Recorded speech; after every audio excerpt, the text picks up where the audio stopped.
July నెలలో ఏ ఏ రాశుల వారికి ఎలా ఉండబోతుంది, ఈసారైనా వాళ్ళు అనుకున్నది సాధిస్తారా లేదా, ఆర్థికంగా అలాగే వాళ్ళకి కుటుంబ పరంగా ఎలా ఉండబోతుంది ఏంటి అనేది మేడం అడిగి తెలుసుకుందాం. నమస్తే మేడం, ఈ జూలై నెలలో ఏ ఏ రాశుల వారికి ఎలా ఉండబోతుంది అంటారు? ఎప్పుడులాగే మనం ఫస్ట్ నుంచి ఎప్పుడు చెప్తూనే ఉన్నాం, అంటే గోచారం రీత్యానే మనం చెప్పడం అనేది జరుగుతుంది రాశి ఫలితాలు. అండ్ రాశి అంటే ఏంటంటే ఏ హౌస్లో, ఏ ఇంట్లో, ఏ భావంలో చంద్రుడు ఉన్నాడో అది రాశి అంటాం. సో జనరల్గానే మన ప్రెడిక్షన్స్ అనేవి మాట్లాడుకుంటున్నాం అనమాట. సో గోచార రీత్యా అంటే ఏంటి, మనకి 9 ప్లానెట్స్ ఉన్నాయి, 12 హౌసెస్ ఉన్నాయి, అంటే భావాలు ఉన్నాయి, ఇల్లులు ఉన్నాయి, అంటే రాసులు ఉన్నాయి అని చెప్పుకుంటాం. సో ఎక్కడ ఏ ప్లానెట్స్ ఉన్నాయి, ఈ 9 గ్రహాలు ఎక్కడ ఉన్నాయి, ఏ స్థితిలో ఉన్నాయి, ఎలాగా ఏంటంటే ప్రవర్తిస్తున్నాయని చూసుకుని దాన్ని బట్టి మనం రాశి ఫలితాలు చెప్పడం అనేది జరుగుతుంది. సో జూలై నెలలో ఫస్ట్ గోచార రీత్యా మనం మాట్లాడుకుందాము. శని ఏమో మనకి తెలుసు మీనంలోనే ఉన్నారు. ఆయన ఏంటంటే రిట్రోగ్రేడ్ అవుతున్నారు ఈ మంత్ ఎండ్కి, అంటే జూలై ఎండ్కి 27th of July. And also మనకి తెలుసు మార్స్ అంటే ఏంటంటే కుజుడు మనకి వృషభంలోనే ఉన్నారనమాట. ఆగస్ట్లో ఆయన మారుతున్నారు. అలాగే సన్ మనకి తెలుసు మిథునంలో ఉన్నారు. ఆయన ఏంటంటే కర్కాటకానికి వెళ్తున్నారు, ఎప్పుడు 16 జూలైకి వెళ్తున్నారు అనమాట. నెక్స్ట్ మనం మాట్లాడుకోవాల్సింది ఏంటంటే జూపిటర్, అంటే అన్నిటికన్నా మంచి గ్రహం, అంటే బెనిఫిట్ గ్రహం మనకి తెలుసు. జూపిటర్ చల్లని చూపు ఉంటే అన్నీ ఉన్నట్టే, బ్లెస్సింగ్స్ ఉన్నట్టే అన్నీ వస్తాయి. ఆర్థికంగా పెరగడం, ఇందాక నువ్వు అడిగిన ప్రశ్న ఉంది, ఆర్థికంగా పెరగడం కానీ, లేకపోతే దాంపత్య జీవితంలో అనుకూల పరిస్థితి కానీ, ఇంకోటి కానీ, అంటే మొత్తం లైఫ్కి కావాల్సినవన్నీ జూపిటర్ బ్లెస్సింగ్స్ ఉంటే బాగుంటాయని చెప్పుకుంటూ ఉంటాం అనమాట. ఆయన కర్కాటకంలో ప్రస్తుతం ఎగ్జాల్టేషన్ పొజిషన్లో ఉన్నారనమాట, అంటే ఉచ్చ స్థితిలో ఉన్నారు. ఆయన కూడా ఏంటంటే మనకి కంబస్ట్ అవుతున్నారు towards end of this month, అంటే సన్ దగ్గరకు వస్తున్నారు కనుక. సో మిడ్ మంత్ నుంచి మనకు తెలుసు సన్ ఏంటి 16th దిగుతున్నారు. సో మిడ్ ఆఫ్ జూలై నుంచి కంబషన్లో ఉన్నారనమాట. Towards end of this July ఆయన కంబషన్ నుంచి బయటకు వస్తున్నారు. ఎందుకు కంబషన్ గురించి మనం మాట్లాడుకుంటాం అంటే, ఏదైనా సరే, ఏదైనా ఒక బ్రైట్ గ్రహం, ఇప్పుడు లైట్ ఉంది, చాలా బ్రైట్గా ఉంది, దాని పక్కన ఏదైనా కొంచెం చీకటిగా ఉన్నది, పోనీ చిన్న బల్బు పెడతాం అనుకో, అప్పుడు పెద్ద బల్బు వెళ్తురే మనకి ఎక్కువ కనిపిస్తుంది. అలాగే సన్ దగ్గరికి, ఏ ప్లానెట్స్ దగ్గరికి వెళ్ళినా కూడా సన్ ఒక వెలుగు అనేది కప్పి పురుస్తుంది మిగతా గ్రహాల్ని అని చెప్పడానికి మనం కంబషన్ మాట్లాడుకుంటాం.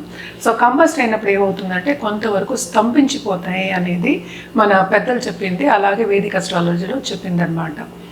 అంటే మనకి ఉంటాయి కదా కొన్ని లాస్ లాగా, అలాగా చెప్పినట్టు అనమాట. నెక్స్ట్ ఏంటంటే మనం శుక్రుడు గురించి మాట్లాడుకోవాలి. శుక్రుడు ఏంటంటే మనకి సింహానికి వెళ్తున్నారు, ఎప్పుడు 4th జూలై వెళ్తున్నారు అనమాట. ఇంకోటి మనం మాట్లాడుకోవాల్సింది మనం బుధుడు గురించి. బుధుడు ఏంటంటే ప్రస్తుతం కర్కాటకంలో ఉన్నారు. ఆయన మెర్కురీ ఏమో రిట్రోగ్రేషన్కి వెళ్తున్నారు 5th జూలైకి. 7th జూలైకి ఏంటంటే మిథునానికి వెళ్తున్నారు.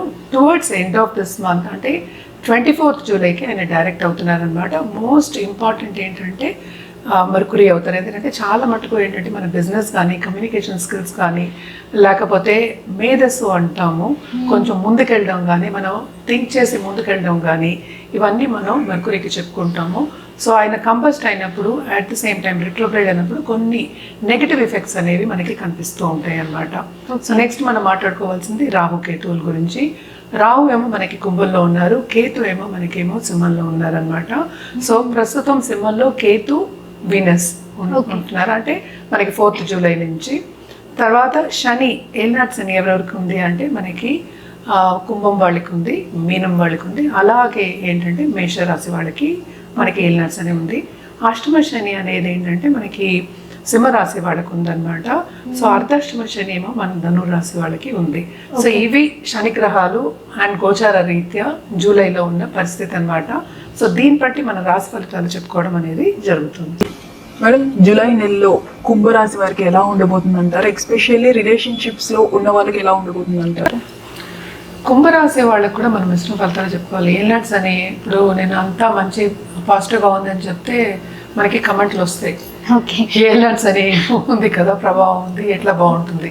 ఇప్పటికే చాలా కమెంట్లు అలాంటివన్నీ చేస్తున్నారు. సో జనరల్గా మనం చెప్పాలంటే కుంభరాశి వాళ్ళకి బాగానే ఉంటుంది అనమాట. బట్ ఏంటంటే మిశ్రమ ఫలితాలు చెప్పాలి, ఎందుకంటే ఏలినాట్స్ అని ఉంది, అట్ ద సేమ్ టైం రావు కూడానే ఉన్నారు. సో ఫారిన్లో ఉన్న వాళ్ళకి చాలా బ్రహ్మాండంగా ఉంటుంది. నిరుద్యోగులకి ఉద్యోగ అవకాశం వస్తుంది. అలాగే ఉద్యోగ రీత్యా ఉద్యోగం పోయింది, నాకు ఏమీ లేదే అనుకున్న వాళ్ళందరికీ తప్పక ఈ నెలలో దారి అనేది కనిపిస్తుంది. అట్ ద సేమ్ టైం మనం చూసాము అంటే 3rd లార్డ్ 4th లోకి వెళ్తున్నాడు. సో క్రియేటివ్ రంగంలో ఉన్న వాళ్ళకి చాలా స్ట్రెంగ్త్ వస్తుంది, అగ్రెసివ్నెస్ వస్తుంది. సో ముందుకెళ్ళడం, ముందడుగు వేయడం, దాంట్లో ప్రయాణించడం అనేది మనకి ఎక్కువ కనిపిస్తుంది. అంటే మార్షియల్ ఎనర్జీ అనేది కొంచెం ఎక్కువ ఉందన్నమాట. First half of this month సన్ మనం చూసాము అంటే కూడా 5th హౌస్లో ఉన్నారు. అలాగే 5th లార్డ్ ఏంటంటే 6th అండ్ 5th ఏంటంటే ప్రయాణం అవుతున్నారు అనమాట. అంటే రిట్రోగ్రేషన్లో ఉన్నారు మనం మాట్లాడుకునేది గురువు గురించి. సో కొంతవరకు ఫైనాన్షియల్ స్ట్రెయిన్ అనేది మనకి కనిపిస్తోంది. కానీ వీళ్ళకి కూడా శుభ ఖర్చులే మనం చెప్పుకోవాలి. ఎక్కువ దుబ్రా ఖర్చులు అనేవి మనకి ఏమీ కనిపించట్లేదు అనమాట. వాటి ఖర్చులు అయితే చాలా అధికమే ఉంటాయి. అండ్ ఆల్సో ఏంటంటే దాంపత్య జీవితంలో కూడా అంత అనుకూల పరిస్థితి అనేది మనకి కనిపించట్లేదు. తప్పక ఎవరికైనా ప్రాపర్టీ ఇష్యూస్ ఉండి కోర్టులో కేసెస్ ఉన్నాయంటే అంత ఈజీగా ముందుకెళ్ళడం అనేది మనకి కనిపించలేదు అనమాట. ఏదైనా ఆగిపోయే ఛాన్సెస్ మనకి ఎక్కువ కనిపిస్తున్నాయి. కానీ ప్లస్ పాయింట్ ఏంటంటే ఆన్లైన్ బిజినెస్ చేసేవాళ్ళు కానీ, ఆన్లైన్ కన్సల్టింగ్ చేసేవాళ్ళకి కానీ, ఒక కొత్త బిజినెస్ స్టార్ట్ చేయాలి అనుకున్న వాళ్ళందరికీ ఇది స్టెప్పింగ్ స్టోన్ కింద ఉంటుంది. ముందుకెళ్ళే ఛాన్సెస్ ఈ నెలలో తప్పక బాగా కనిపిస్తున్నాయి అన్నమాట. అలాగే హెల్త్ రీత్యా మనం చూసాము అంటే కూడా కొంతవరకు ఊరట కలుగుతుంది. అంత ఏంటంటే ఎక్కువ నవతలు అనేవి మనకి ఎక్కువ కనిపించట్లేదు అనమాట. సో బాగానే ఉంటుందని చెప్పుకోవాలి. 7th లార్డ్ మనకి 6th లో పడుతున్నాడు కనుక తప్పక లవ్ రిలేషన్షిప్లో అక్కడ ఏవో క్లాషెస్ వచ్చే ఛాన్సెస్ మనకి ఎక్కువ కనిపిస్తున్నాయి అనమాట. దాంపత్య జీవితంలో అడ్జస్ట్మెంట్ అనేది కొంతవరకు బాగానే ఉంటుంది. పిల్లల విషయంలో కూడా వీళ్ళు ఏంటంటే తప్పక వాళ్ళని సెటిల్ చేయడానికి డబ్బు ఖర్చు పెట్టుకోవడం, ఫైనాన్షియల్ స్ట్రెయిన్ అవ్వడం అనేది ఎక్కువ కనిపిస్తుంది. కొంత ఆందోళన పడడం అనేది మనకి కనిపిస్తుంది అనమాట. ఎక్కువ శ్రమ అనేది చాలా ఎక్కువ కనిపిస్తుంది. శ్రమ పడిందే ఏది రాదు అందరికీ తెలిసిందే. కానీ వీళ్ళకి 1కి 2 సార్లు శ్రమ పడితే అప్పుడు కానీ వీళ్ళకి ఒక రిజల్ట్ అనేది రాదనమాట. సో కొంతవరకు కుంభరాశి వాళ్ళకి మిశ్రమ ఫలితాలు చెప్పుకోవాలి. ఈ కుంభరాశి వారికి ఏలినాటి శని ప్రభావం ఉంది కాబట్టి ఎలాంటి పరిహారాలు చేస్తే కొంచెం బాగుండే అవకాశం ఉందంటారు? తప్పక వీళ్ళు శనిదానం అనేది చేయాలి. సాటర్డే అంటే నల్ల నువ్వులు ఒక నల్ల బట్టలో ఇవ్వడం అనేది మంచిది. దాంతోపాటు ఒక మేకు లేకపోతే ఒక నల్ల గొడుగు ఇవ్వచ్చు. అన్నిటికన్నా బెస్ట్ ఏంటంటే మనకి చెప్పులు ఇవ్వడం. ఒక 10 మందికైనా చెప్పులు కొని పెట్టమంటాను అనమాట. లేని పక్షాన్ని గోవుకి ఆ రోజు పూజ చేయడం అనేది చాలా మంచిది. గోవుకు వచ్చేసుకుంటే ఇంకా చాలా మంచిది అనమాట. సో ఇవన్నీ చేసుకోవచ్చు. ఏదైనా నేను ముందు నుంచి ఇదే చెప్తున్నాను, వ్యక్తిగత జాతకం మీదే ఆధారపడి ఉంటుంది. సో ఇది జనరల్గా మనం చెప్పే ప్రెడిక్షన్సే. అలాగే మనం రుద్రాక్ష విషయానికి వస్తే కనుక తప్పక వీళ్ళు కూడా ఏంటంటే నవముఖి రుద్రాక్ష వేసుకోవడం మంచిది. అలాగే పంచముఖి రుద్రాక్ష వేసుకోవడం అనేది చాలా మంచిది. దాంతోపాటు షష్ఠముఖి రుద్రాక్ష, షణ్ముఖి వేసుకోవడం అనేది మంచిది. ఎందుకంటే ఎప్పటికైనా మనం షణ్ముఖి లక్ష్మీదేవికి చెప్పుకుంటాము. సో మనకి ఎవరికి అందరూ లక్ష్మి కావాలని అనుకుంటారు, అంటే డబ్బు కావాలనుకుంటారు. సో బిజినెస్ పీపుల్కి ఎస్పెషల్లీ ఏంటంటే షణ్ముఖి వేసుకోవడం అనేది మంచిది. నేను చెప్పినట్టు ఆన్లైన్ బిజినెస్ చేసే వాళ్ళకి బ్రహ్మాండంగా ఉంటుంది.